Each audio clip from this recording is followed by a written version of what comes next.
bienvenue dans Génération Technologique, le GenTech, le rendez-vous bimensuel avec Benjamin. Salut Benjamin. Salut Pierrick. Les nouvelles technologies sur technologique.fr. Et aujourd'hui, on a trouvé refuge dans un bel endroit.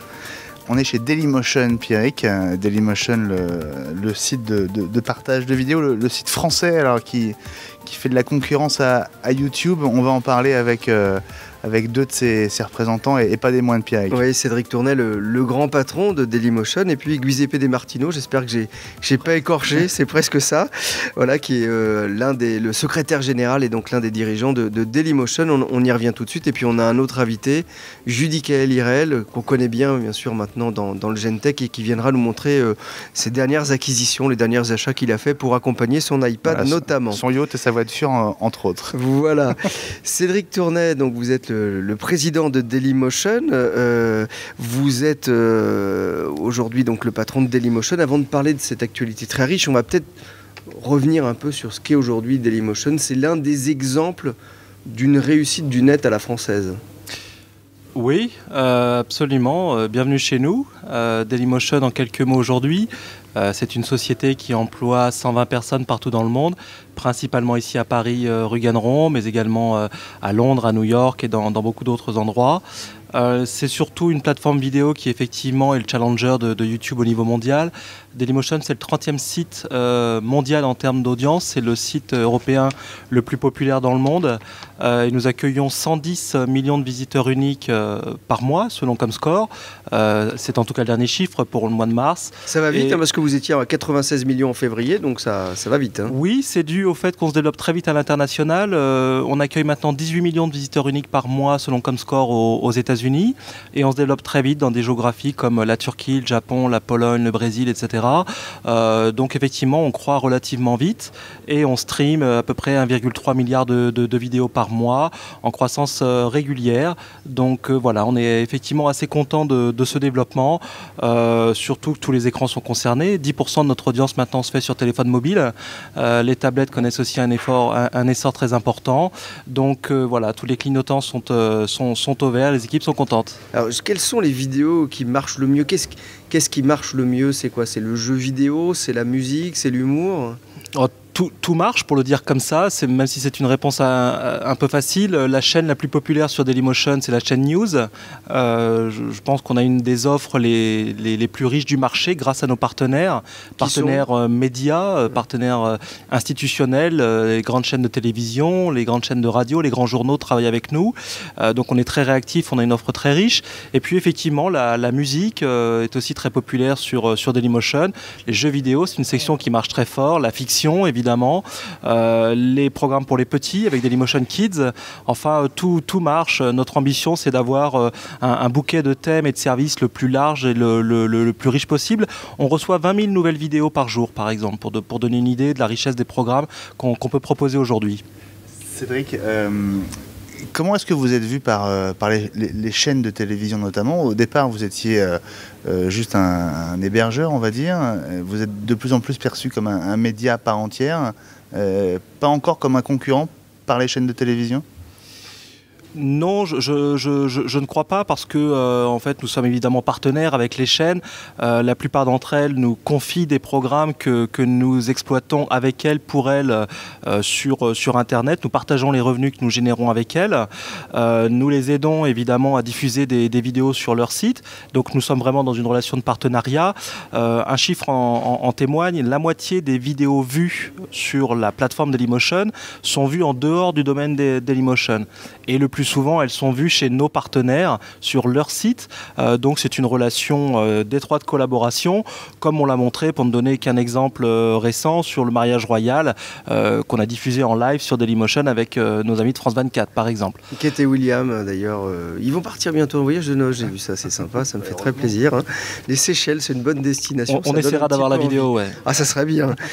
J'imagine que ça ferait. Quoi qu'il ferait qu'il vaudrait mieux avoir celle de Pipa. Est-ce qu'on doit le dire, visiblement, on lui a proposé un rôle dans un petit film de composition pour 5 millions de dollars. Ça fait je ne sais pas si tu as vu l'information. C'est pas pour tout public, comme on dit. L'actu, justement, il y avait ce mariage, mais c'est aussi le Festival de Cannes. Là aussi, c'est un événement important pour un site comme Dailymotion. Oui, bien sûr, parce que le cinéma, c'est un thème très important sur Dailymotion, en France et partout dans le monde. Donc c'est un événement sur lequel, historiquement, on est toujours très présent, à la fois pour couvrir l'actualité, et puis parce que ça fait partie de ce qu'on aime faire chez Dailymotion, faire découvrir des fictions, des courts-métrages, des moyens-métrages, ce qu'on a toujours fait avec notre programme Motion Maker en France et ailleurs. Donc c'est évidemment un moment très important pour nous. Ouais. Parce que l'idée, c'est pas seulement d'être un hébergeur, c'est aussi de devenir un créateur de contenu. Vous avez par exemple un studio qui travaille sur, on a beaucoup parlé de la grosse baffe par exemple, ça fait partie des choses sur lesquelles vous travaillez? Oui, alors la grosse baffe, c'est un programme qu'on a développé avec notre partenaire Orange pour mettre en valeur le parc Astérix en interviewant de façon assez drôle des personnalités dans les manèges. À côté de ça, c'est vrai qu'on a une politique d'acquisition, de développement, de coproduction qui est de plus en plus ambitieuse à Dailymotion parce que les internautes, évidemment, sont de plus en plus exigeants en matière de programmes et donc on essaye de leur apporter le meilleur des programmes. C'est dans cet esprit qu'on a créé la bourse Dailymotion, par exemple, continuité logique de ce qu'on fait historiquement avec nos motion makers, pour financer en amont des programmes qui seront sélectionnés par un jury que nous avons rassemblé. Et dans le même ordre d'idée, nous achetons des programmes pour proposer les meilleurs contenus possibles à nos internautes partout dans le monde. Alors, vous avez évoqué Orange, j'imagine qu'on va y revenir, Pierre. Il faut quand même rappeler qu'au tout départ, Dailymotion, ça a commencé comme une petite start-up lancé par une bande de jeunes, hein. C'est ça le début de l'histoire. Je crois que c'est la définition d'une start-up, même, oui, donc c'est absolument, c'est Benjamin Bechbaum et Olivier Poitré qui décident ensemble de créer ce service. Benjamin... En quelle année On est en 2005, mars 2005. Dailymotion a été lancé en même temps que YouTube. Benjamin est toujours administrateur de l'entreprise, donc j'ai le plaisir de le voir très régulièrement. Et Olivier est toujours dans l'équipe technique qui travaille sur les solutions les plus innovantes. On vient de sortir la HD, par exemple, 1080p pour la vidéo. Donc effectivement, ça s'est développé très rapidement avec l'essor de la vidéo sur Internet et puis parce qu'on a eu la chance d'être soutenu depuis 6 ans par des investisseurs qui n'avaient pas peur du risque, qui étaient très ambitieux sur ce développement et parce que l'équipe initiale et ce conseil d'administration étaient très confiantes sur l'avènement, le développement des usages vidéo sur Internet et par voie de conséquence des revenus qui seraient un jour associés à ces usages. Donc aujourd'hui, on essaye évidemment, on préserve cet esprit start-up, on a toujours l'innovation au cœur de nos préoccupations et puis en même temps, effectivement, c'est devenu une entreprise de taille respectable qu'il faut structurer, gérer, développer. C'est vrai qu'on a du mal à imaginer que c'était il y a seulement 6 ans. C'est assez incroyable. Je voudrais quand même souligner deux choses. D'abord, on a réussi à mettre en place cette émission de manière très rapide. Et c'est vrai que, on va dire, avec une grosse marque, un gros groupe, ça aurait sans doute pas été possible. Deuxièmement, on est installé vraiment un point de passage essentiel chez vous. On fait beaucoup pour la productivité de Dailymotion. Plus personne ne peut passer et rentrer chez soi ce soir. Ni sortir. C'est vrai qu'on sent, dès qu'on arrive ici, l'ambiance qui devait être plus ou moins celle du début. Quelque part, vous êtes fidèle à vos origines. Oui, mais c'est nous qui vous remercions d'être venus nous voir ici. Nous, on est toujours très heureux d'ouvrir nos portes. Mais encore une fois, c'est dans la culture de l'entreprise. On travaille avec plus de 3000 partenaires partout dans le monde. On a 30 000 motion makers partout dans le monde. Donc, on a toujours eu cette culture d'ouverture. Et puis, la réactivité, c'est pareil, c'est quand même très important pour continuer à se développer. Et puis, pour rester en phase avec les évolutions du marché, c'est vrai que c'était hier, il y a 6 ans, et en même temps, il s'est passé énormément de choses. Le métier a totalement changé, l'écosystème web a totalement changé et le grand défi c'est l'adaptation permanente. Donc c'est effectivement ce qu'on essaie de faire. La moyenne d'âge chez Dailymotion c'est 30 ans, donc ça reste une société, une entreprise qui est très jeune. On ne serait pas trop nous à notre âge. Et on a cette volonté effectivement de rester dans cette logique de pionnier. Incitateur de contenu, Dailymotion effectivement aussi.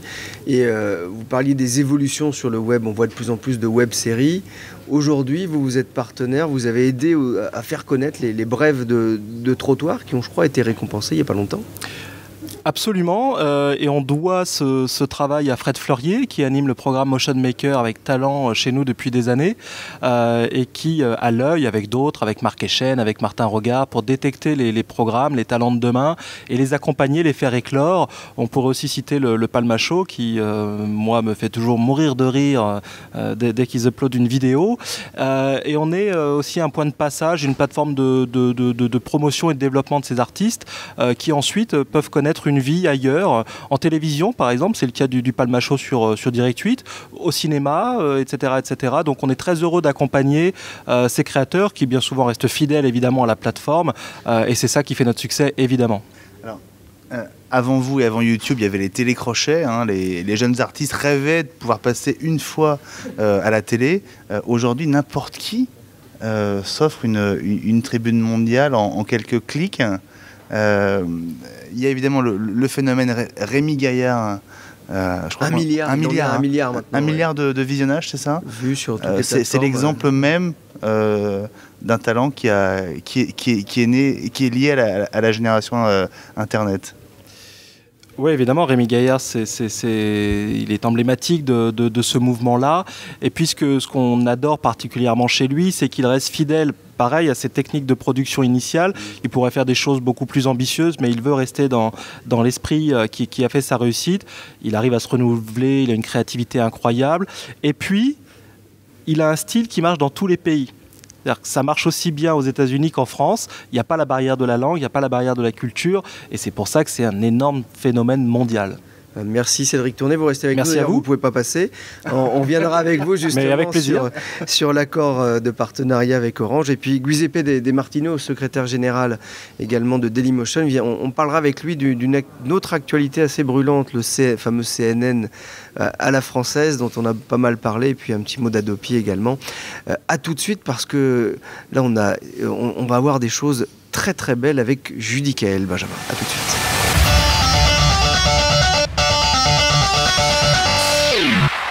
Voilà, toujours chez Dailymotion, un endroit vraiment très très sympathique qui fait vraiment penser effectivement aux startups de l'internet. Ouais. On l'appelle la cathédrale, il paraît, cette grande salle derrière nous. Moi j'aime beaucoup. Et amateur de belles choses, eh bien nous avons Judy Kael avec nous, Judy Kael IRL qu'on connaît bien dans Génération Technologique et sur technologique.fr. Benjamin, il nous a apporté des petits trucs assez étonnants. Ouais, bonjour Judy, comment ça va? Mais toujours très bien, mais je ne suis pas une belle chose, hein, je tiens à le préciser. Les belles choses, j'en parle simplement. Ça fait très plaisir de te retrouver. Alors, je crois que tu as fait un saut du côté de Milan récemment. Oui. Et puis tu as toujours le chic pour nous trouver des objets design aussi incroyables que hors de prix.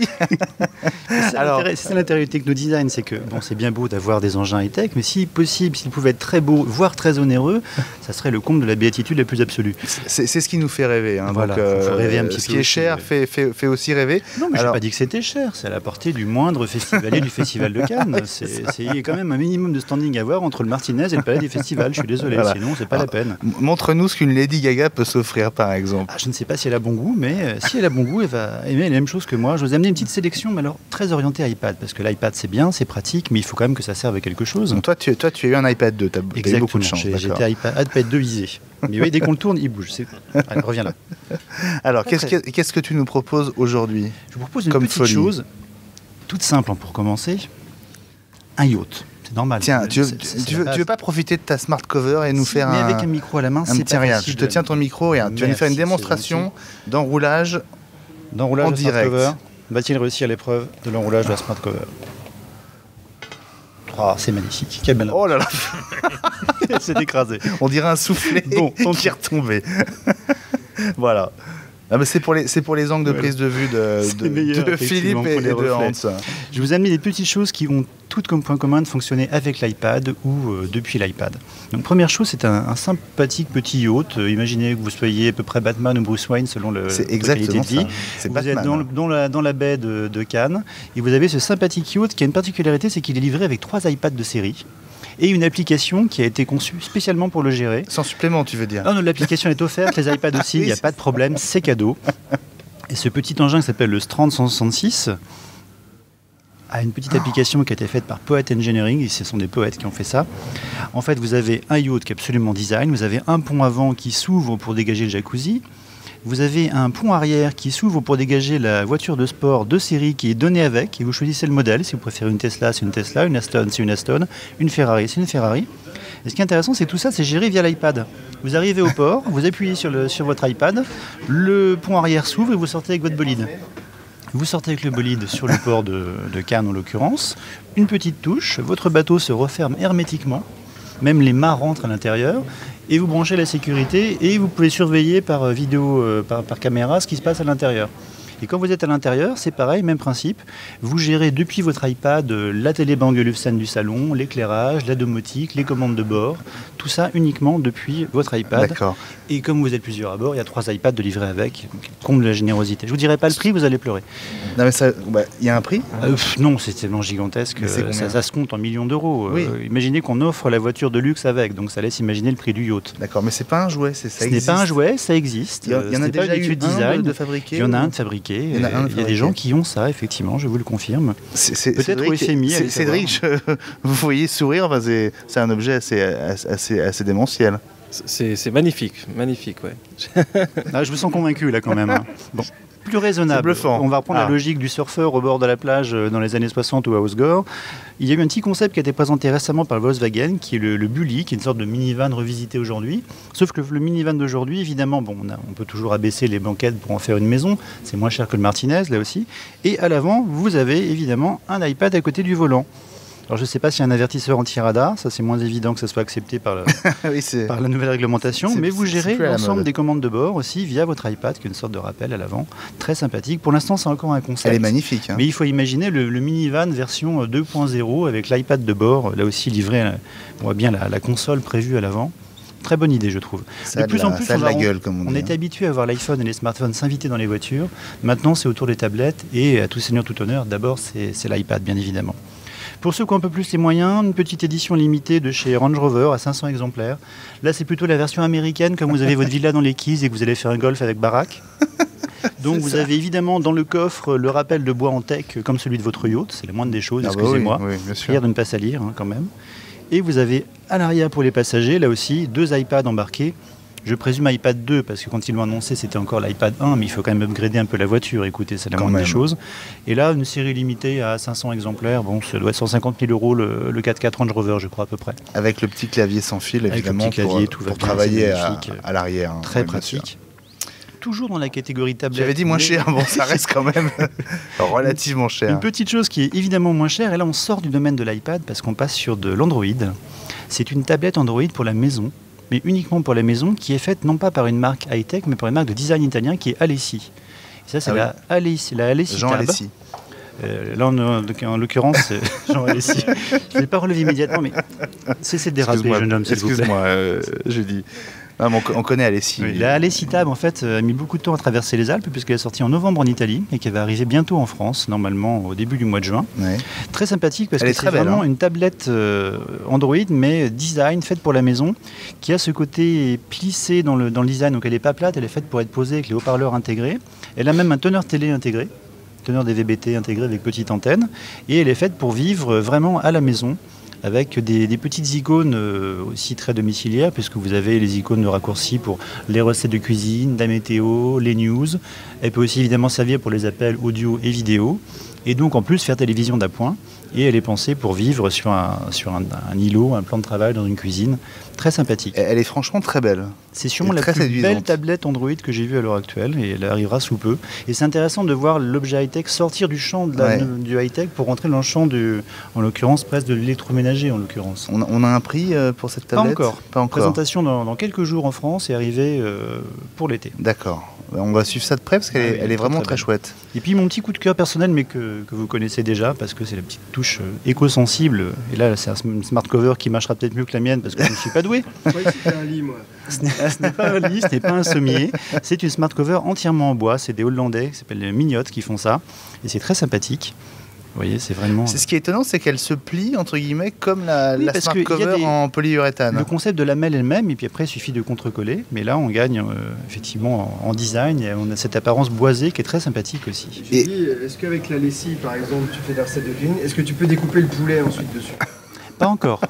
Oui, c'est ça. Mais en revanche, c'est vrai qu'il faut penser, quand on fait un usage culinaire d'une tablette, à traiter l'écran par rapport à certaines projections diverses et variées. Pour la lessive, tu veux dire? Oui, bien sûr. Bien sûr. Et en plus, alors, cette couverture de protection, elle n'est pas très chère. Non, c'est quelques dizaines d'euros. Il faut juste réussir à la trouver et à l'importer parce qu'elle n'est pas très présente dans les boutiques françaises. On la trouve facilement au Japon, facilement en Corée, alors qu'elle vient de Hollande, et pas facilement en France. Mais ça, c'est la mondialisation, c'est parfois surprenant. C'est tout pour aujourd'hui? C'est tout pour aujourd'hui. Je pense que là, si vous avez tout ça, vous êtes équipé pour Cannes. C'est ça, voilà. Bon, vous devez tenir la semaine normalement. Et on fait Noël aussi, je pense, avec les mêmes cadeaux. Je vous fais un prix pour l'ensemble.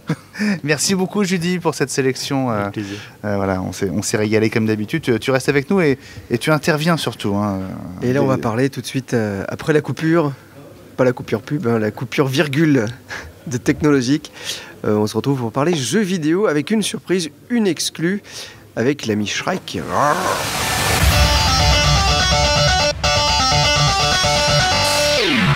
Et comme promis, un changement de décor puisque je suis maintenant chez Gameloft, le fameux éditeur de jeux vidéo pour tout ce qui est mobilité notamment, mais depuis peu sur la Freebox Révolution de Free qui a créé, comme son nom l'indique, une petite révolution en amenant une nouvelle façon de jouer aussi sur sa télévision avec cette Freebox. Dans le Gentech, on va en parler et on a une petite exclue, figurez-vous, technologique.fr et le Gentech. Nous avons testé en avant-première le jeu Shrek Kart qui va sortir sur la Freebox Révolution le 23 mai.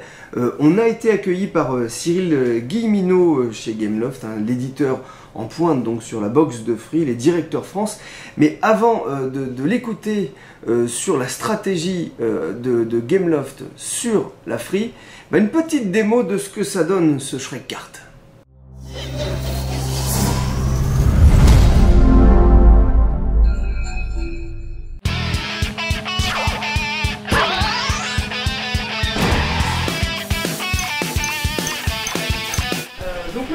C'est un jeu de cartes. Shrek Kart, donc. Shrek Kart en l'occurrence, donc basé sur la licence qu'on connaît tous. Hop, c'est parti. Voilà, donc en fait, comme on peut le voir, on a tous les petits personnages du film qu'on va pouvoir retrouver dans le jeu. Donc on va prendre, je sais pas, par exemple, le chapeauté. C'est parti. On sélectionne ensuite sa course. Donc on a 12 circuits en tout.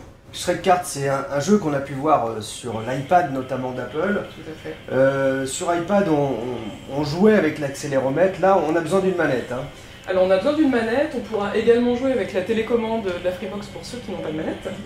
Mais oui, c'est un peu différent, donc c'est vrai que de notre côté, on a dû vraiment optimiser les contrôles du jeu pour que ça reste quand même accessible. Donc c'est une expérience assez différente de l'iPad. Ça reste beaucoup plus proche d'un jeu console assez classique, voilà, vu qu'on a vraiment la manette de la Freebox. Voilà, donc on peut jouer tout seul, on peut aussi jouer à plusieurs en mode multiplayer, et donc là ce sera online, donc c'est-à-dire qu'on peut jouer avec d'autres Freenotes qui seront connectés aussi sur la Freebox en train de jouer au jeu, et donc on va pouvoir jouer avec eux, et ce seront eux nos concurrents sur le circuit. On donc peut ça reste quand imaginer même des championnats online assez féroces, je pense, et rigolo, parce que voilà, c'est le genre de jeu exactement. s'y prête effectivement. C'est une exclusivité technologique, merci Exactement. beaucoup Gameloft, hein, le jeu sera disponible pour tous les Freenotes à partir du 23 mai, c'est bien ça? C'est bien ça, c'est bien ça. Merci beaucoup.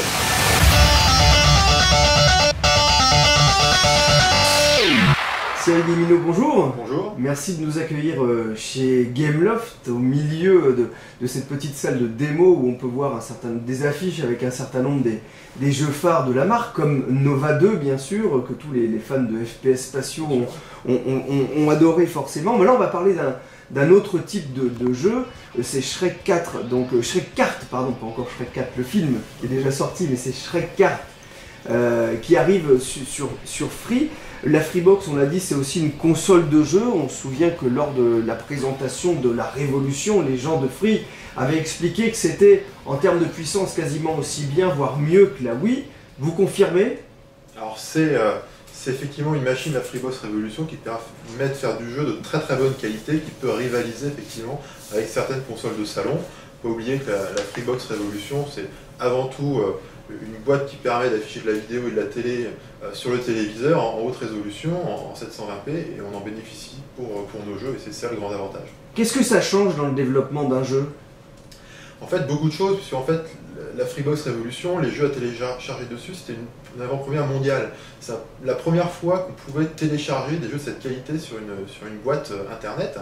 Et donc il a fallu repenser beaucoup d'aspects du développement de nos jeux.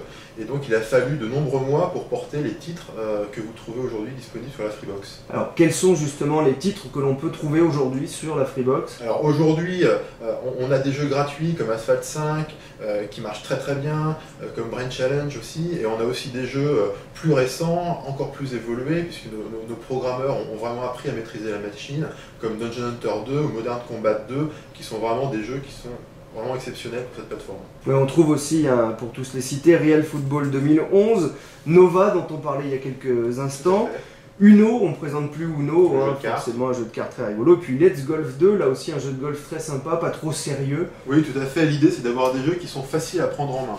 Il ne faut pas oublier qu'on s'adresse au grand public, donc il n'est pas forcément habitué à jouer à des jeux vidéo sur console. Donc on a un pad entre les mains, on a un gamepad, mais la prise en main des jeux est très simple. Et donc on propose des jeux accessibles à tous, à un prix qui est tout à fait abordable, entre 4 et 7 euros. Alors les nouveautés, on l'a compris qu'il va y avoir Shrek Kart donc le 23 mai, donc très bientôt. Les autres projets que vous avez, on parle d'un Gangstar 2 par exemple, très apprécié aussi sur iPad. Voilà, là on va pouvoir jouer sur sa télé aussi. Exactement, donc ça c'est en cours de développement, donc on aura de nouveaux jeux qui arriveront d'ici cet été pour avoir un catalogue d'autant plus fourni. Quel est l'accueil aujourd'hui des joueurs free? Ça télécharge pas mal? Aujourd'hui plutôt bon, comme vous pouvez le voir sur l'interface de la Freebox, notamment sur Asphalt 5, le jeu a été téléchargé plus de 150 000 fois. Ouais, celui-là il est gratuit, donc forcément... Il est gratuit, mais même en gratuit, ça prouve que les gens ont envie de découvrir ce qu'est le jeu sur la Freebox, et donc ça on est vraiment très content. Et sur la partie jeu payant, on est très satisfait de ce qu'on fait jusqu'à présent, d'autant sur la qualité et le retour des clients aujourd'hui. Naturellement, on se dit que le marché de la Freebox est peut-être un petit peu moins porteur que celui des tablettes, parce qu'aujourd'hui les fabricants s'en rendent compte. Une des premières choses qu'on fait avec une tablette, c'est jouer. Tout à fait. Les dernières études montrent que l'une des occupations, des activités principales des possesseurs de tablettes, c'est le jeu, soit en termes de téléchargement d'applications ou d'usage. Donc ça, c'était une très très bonne surprise pour nous. Et donc comme vous le savez, on est très présent sur les tablettes. Donc, voilà. Alors sur les tablettes, effectivement très présent. Et puis, on va en dire un mot parce que moi je suis en train de véritablement craquer pour ce jeu qui vient d'arriver sur les tablettes, c'est Order and Chaos Online. Je sais que vous n'aimez pas forcément qu'on compare à World of Warcraft, mais forcément on est obligé d'y penser. Un RPG online à jouer sur la tablette iPad, ça paraît absolument impensable. Tout à fait, c'est vrai que beaucoup de personnes jugeaient l'exercice très périlleux et difficile, voire impossible. Et c'est vrai qu'on a une très grande satisfaction chez Gameloft à avoir réussi à lancer ce produit sur le marché. Le retour des joueurs est vraiment fantastique. Et là aujourd'hui, donc, on peut jouer sur iPhone, sur iPad et d'autres plateformes à l'avenir. Et on joue avec des joueurs du monde entier, ça parle beaucoup russe et allemand, moi j'ai remarqué. Oui, effectivement, donc en fonction du serveur sur lequel vous êtes connecté, vous pouvez avoir quelques dialogues avec beaucoup de nationalités différentes. Et là, on commence à voir, le jeu, ça fait quelques jours qu'il est lancé, on commence à voir des guildes qui se créent, des gens qui se retrouvent, avoir des gens qui communiquent entre eux. Et donc ça, c'est voilà, tout l'univers qui est en train de s'installer et de se créer sur ce jeu. Alors moi, j'y ai passé déjà un petit peu de temps sur l'iPad. En faisant les premières missions de Order and Chaos, j'ai vraiment eu l'impression de retrouver les premières missions que j'avais pu faire dans World of Warcraft. Alors c'est vrai que c'est un petit peu plus simplifié, mais on retrouve un certain nombre de choses. On va pouvoir faire aussi un petit peu de cuisine, on va pouvoir récupérer du minerai, on va pouvoir faire toutes ces choses qu'on peut faire aussi dans World of Warcraft. Tout à fait, on peut apprendre des métiers, on peut faire différentes quêtes, il y a plus de 500 quêtes qui sont disponibles dans le jeu, on peut incarner différentes races, différents types de personnages. Donc ça, c'est un univers, alors vous faites référence à World of Warcraft, mais c'est un univers qui est encore beaucoup plus large que ça. Donc là, on a vraiment tous les codes de la littérature Heroic Fantasy qu'on retrouve dans Order and Chaos, et c'est ça qui a été intéressant aussi, c'était de retranscrire cet univers-là avec la contrainte du support. Le support, l'iPhone, c'est un petit écran, et donc là il y a une très belle performance en termes d'ergonomie, de contrôle. Très peu de temps de latence, moi j'ai le temps de latence qui est très très faible, donc c'est rapide, on se connecte rapidement au serveur, on peut jouer très facilement, et donc toutes ces qualités font que voilà, le bouche à oreille et commence à faire décoller le jeu comme il faut. Alors c'est un abonnement, c'est combien ? Alors l'abonnement, alors quand vous téléchargez le jeu aujourd'hui, ça vous coûte 5,49 € et vous avez 3 mois d'abonnement qui sont inclus. Et ensuite, au-delà de ces 3 mois, le mois supplémentaire coûte 79 centimes, ce qui est très très faible. Et vous pouvez en plus acheter des mois supplémentaires, ça coûte encore moins cher. Est-ce qu'on verra Order & Chaos sur d'autres tablettes? Alors sur d'autres tablettes, probablement. Et comme vous le savez, pour faire un parallèle avec d'autres plateformes, on est très avant-gardiste depuis le début sur Android. On a beaucoup de jeux sur cette technologie-là. Donc il ne sera pas illogique qu'on retrouve Order & Chaos sur Android tôt ou tard. Moi, je connais quelques possesseurs de Samsung, de LG et autres Toshiba ou Darkos qui vont peut-être attendre avec impatience la sortie de ce RPG. Je voudrais juste qu'on termine, Cyril Guillemino, avec Backstab. C'est un jeu que vous annoncez pour une console, j'allais dire, c'est pas une console, c'est un téléphone, c'est le fameux Xperia Play de Sony Ericsson. Qu'est-ce que vous nous préparez avec ce jeu d'action? Alors ce jeu d'action, c'est un jeu qui se joue dans une île des Caraïbes. Vous incarnez un pirate, enfin un soldat qui était trahi par ses supérieurs et qui se transforme en pirate vengeur. Donc c'est un univers qui est assez particulier. C'est une création originale de Gameloft. C'est disponible en exclusivité sur le Xperia Play pendant un certain temps. Donc on a voulu apporter à ce nouveau téléphone console un produit unique, complètement adapté au gamepad du téléphone et pour une prise en main totalement immédiate. Vous en pensez quoi, vous, du Xperia Play? C'est un très très bon terminal, un très très bon téléphone. Déjà c'est le premier point positif. Et en même temps ça fait une belle console de jeu, pas trop grosse dans la poche, très efficace, avec un bon catalogue de jeux. Et des jeux pas trop chers, celui-là il sera combien, Backstab? Les jeux Gameloft sur le Xperia Play sont à 3 €, donc c'est vraiment très très abordable. Merci beaucoup.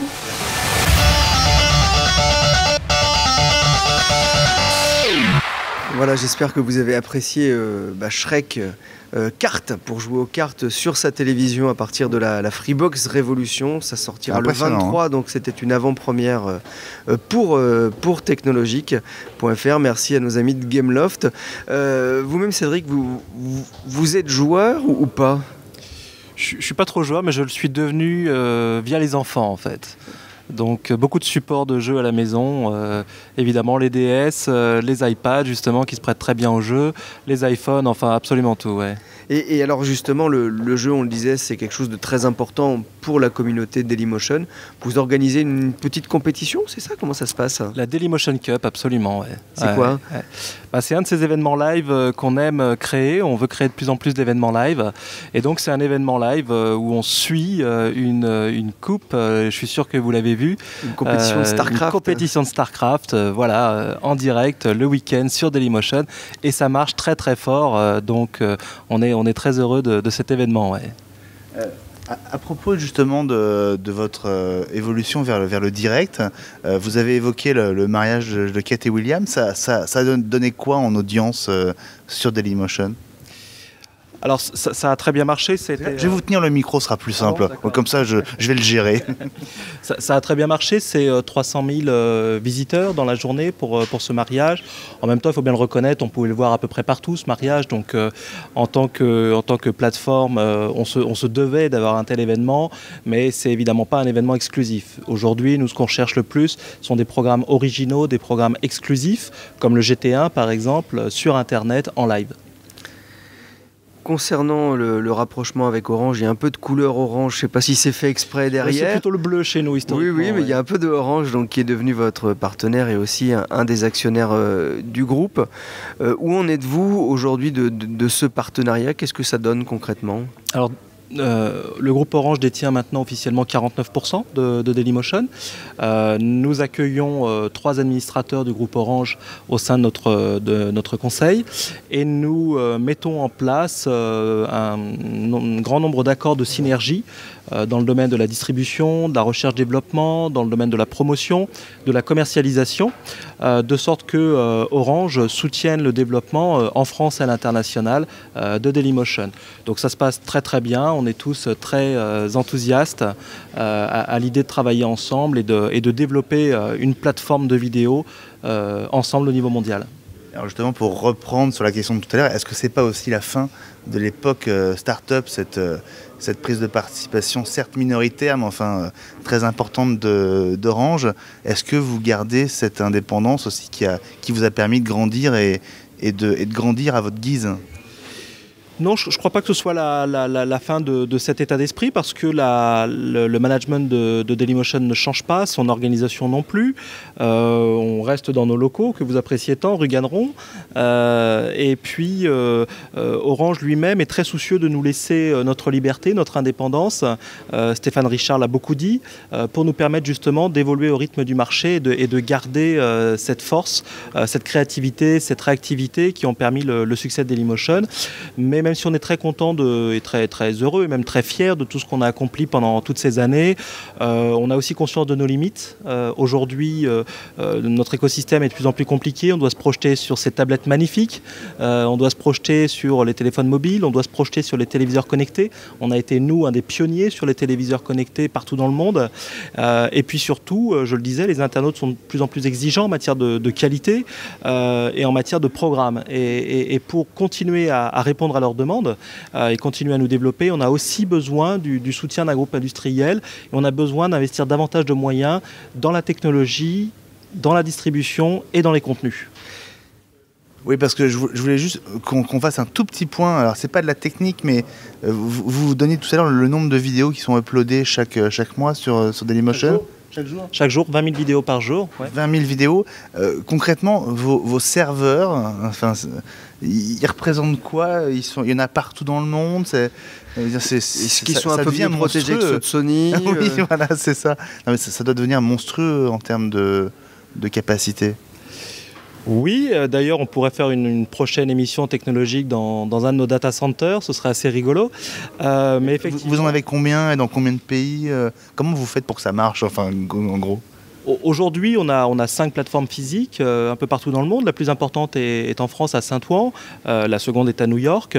Et puis surtout, l'équipe technique travaille depuis des années sur la constitution de notre CDN en Content Distribution Network. Donc ce réseau d'hébergement et de distribution vidéo qui a fait notre force. Et on a négocié, l'équipe technique a négocié en quelques années plus de 300 accords de peering pour avoir la meilleure qualité de service au meilleur prix possible partout dans le monde. C'est surtout ça la valeur et l'actif principal de Dailymotion, et qui nous permet d'être présents dans toutes les géographies, dont le Vietnam, l'Inde, etc., avec une très bonne qualité de service. Pour le tournage, on fera ça donc à New York, hein, voilà. Tant qu'à faire, oui, autant que ça nous fasse voyager un petit peu. C'est ça que tu veux dire. Je me tourne à présent vers Giuseppe De Martino.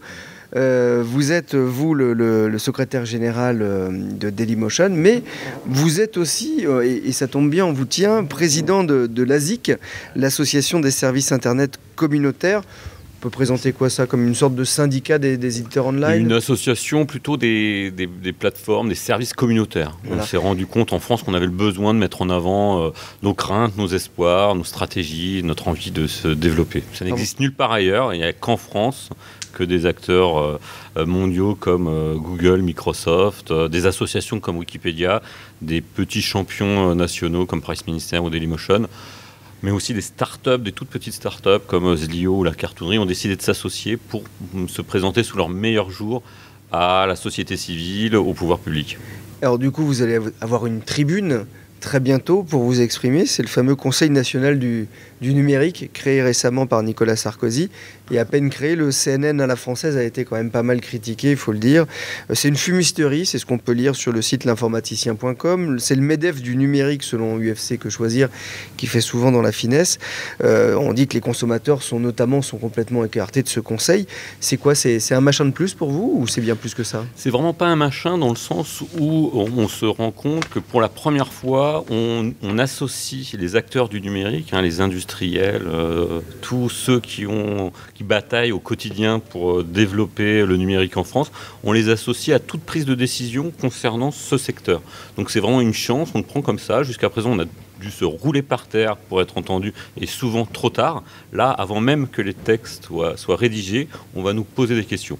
Alors certes, il y a des gens qui ne sont pas contents, c'est toujours les gens qui n'ont pas été acceptés dans le 10 CNN, qui n'ont pas été choisis pour y figurer, mais l'idée vraiment de ce conseil, c'est d'être un pot, hein, d'inviter toutes les personnes qui ont des choses à dire quand le sujet le mérite, hein, et d'échanger. L'interactivité sera clé dans le CNN. On sait que le jour de la mise en place justement du CNN, Nicolas Sarkozy était là. Il a dit en gros, c'est dommage que ce conseil n'ait pas été créé au moment de la mise en place d'Adopi. On en a beaucoup parlé à ce moment-là, on a dit c'est la fin d'Adopi, Adopi remis en cause. On n'a pas très bien compris si c'était vraiment le cas, parce qu'il y a eu un démenti de l'Élysée peu après, ce qui est quand même assez rare. Qu'est-ce qu'il vous a dit exactement sur Adopi, le président ? Je pense que le président vous l'a dit, hein, je ne suis absolument pas son porte-parole et c'est absolument pas ce que je souhaite, mais le président de la République, en voulant le Conseil national du numérique, souhaitait qu'il n'y ait aucun tabou. On est libre au sein du CNN de s'emparer de tous les sujets, de proposer. À la fin, on risque de ne pas être écouté, mais on peut s'investir dans n'importe quel domaine qui touche à notre quotidien d'acteurs du numérique. L'Adopi en fait partie. L'Adopi n'est pas un tabou. Et si on estime qu'il y a des choses à améliorer, on se sentira libre de le dire au sein du CNN. Ce n'est pas forcément le cas. On est au tout début du CNN et en aucun cas, pour le moment, on a décidé d'un calendrier de travail. Mais si besoin était, pourquoi pas, que ce soit sur le développement de la fibre optique, le statut des jeunes entreprises, la fameuse taxe Google, il y a plein de sujets qui sont d'actualité, la net neutralité par exemple. Tout cela, on n'hésitera pas à montrer à quel point les acteurs du numérique, les acteurs économiques du numérique ont des choses à dire. Au besoin, encore une fois, en associant les consommateurs, l'industrie culturelle. Cédric Tournel, la question du droit d'auteur, on sait que c'est quelque chose aujourd'hui de très important. C'est ce qui a amené notamment Adopi. Vous avez été en négociation à plusieurs reprises avec des chaînes, avec des ayants droit. Où en êtes-vous aujourd'hui ? Est-ce que tout est réglé ? Oui, quasiment tout est réglé. En tout cas, d'un point de vue légal, juridique, tout est réglé, notamment depuis la décision très médiatisée de la Cour de cassation sur le statut d'hébergeur. Donc nous sommes très sereins, nous l'avons toujours été. Il faut rappeler qu'on a été parmi les premiers à mettre en place des bonnes pratiques pour éviter justement les problèmes d'atteinte aux droits d'auteur. Vous avez signé beaucoup plus tôt avec la SACEM que YouTube, par exemple. Oui, absolument. Puis on a été les premiers à mettre en place des solutions de fingerprinting sur les contenus. Il se trouve que quelques acteurs, moins d'une poignée, continuent à nous vouer aux gémonies et à ne pas nous aimer beaucoup. Je pense qu'ils ont une guerre de retard, tout simplement, parce qu'aujourd'hui on travaille en partenariat, en bonne intelligence avec tout le monde, dans une logique économique bien comprise. On a toujours dit qu'il fallait rémunérer les contenus, les créateurs, et que nous voulons travailler dans une logique partenariale. Je pense que tout ça va s'estomper gentiment, progressivement. Justement, cette politique d'intéressement des créateurs de contenu, quelle est la somme en revenus publicitaires que vous partagez chaque année avec les créateurs de contenu ? Aujourd'hui, ça représente plusieurs millions d'euros par an. Et plus que la somme, je crois qu'il faut voir la dynamique. Ça double chaque année. Le message que nous avons depuis l'origine, c'est de dire à nos partenaires, construisons ensemble un écosystème. C'est une nouvelle industrie, c'est un nouveau marché, de nouveaux usages. Bien sûr, on part de pas grand-chose, mais en quelques années, le digital a représenté 15% du mix publicitaire. Et à l'intérieur de cet ensemble, de la publicité digitale, la vidéo croît maintenant très très rapidement. Et donc nous proposons, nous avons depuis longtemps proposé à nos partenaires de nous accompagner dans cette aventure. Et la plupart d'entre eux voient leurs revenus évoluer significativement et ça représente maintenant des sommes tout à fait importantes. Voilà, potentiellement, on a plus de chances de gagner avec Dailymotion qu'en jouant au loto. On va le rappeler. À condition d'avoir de bons contenus, à condition d'avoir des contenus populaires, puisque bien évidemment, la rémunération de nos partenaires est étroitement dépendante de leur audience et donc de leur popularité. Et c'est cela qui fait la vertu du modèle. Plus nos partenaires sont rémunérés au travers de nous, mais pas seulement, il y a d'autres moyens de gagner de l'argent sur Internet, et plus ils sont encouragés à améliorer, à enrichir leur programme. Et c'est ça qui fait, je pense, l'attractivité d'une plateforme comme Dailymotion. Alors, à propos de votre avenir proche, vous avez parlé de la Full HD, du 1080p qui est donc qui est relativement récent chez vous ? Oui, qu'on a lancé il y a quelques semaines et qui s'inscrit de la même façon, dans une volonté d'ouvrir toujours plus notre plateforme et nos outils, on vient dans la même logique, par exemple, de relever à 1 heure la durée maximale d'une vidéo qu'on peut uploader sur Dailymotion quand on est un utilisateur lambda. Au lieu de quoi? C'était 10 minutes, 15 minutes? Auparavant, c'était 20 minutes. 20 minutes. Mais maintenant, évidemment, avec tous ces magnifiques outils qui arrivent sur le marché et dont tout le monde peut disposer, les internautes ont envie de mettre des fichiers qui sont de plus en plus longs, de plus en plus lourds parce que de meilleure qualité. Donc on a relevé, c'est un gros investissement, nos infrastructures et donc les limites, les seuils, pour permettre à chacun d'exprimer sa créativité de la meilleure manière possible. Donc des vidéos plus longues, en haute définition. Quid de la 3D? Ah bah la 3D c'est un nouveau continent, là il va nous falloir un petit peu de temps. Je pense qu'on a un autre combat avant qui sont les télévisions connectées, qui sont là pour le coup vraiment notre nouvelle frontière.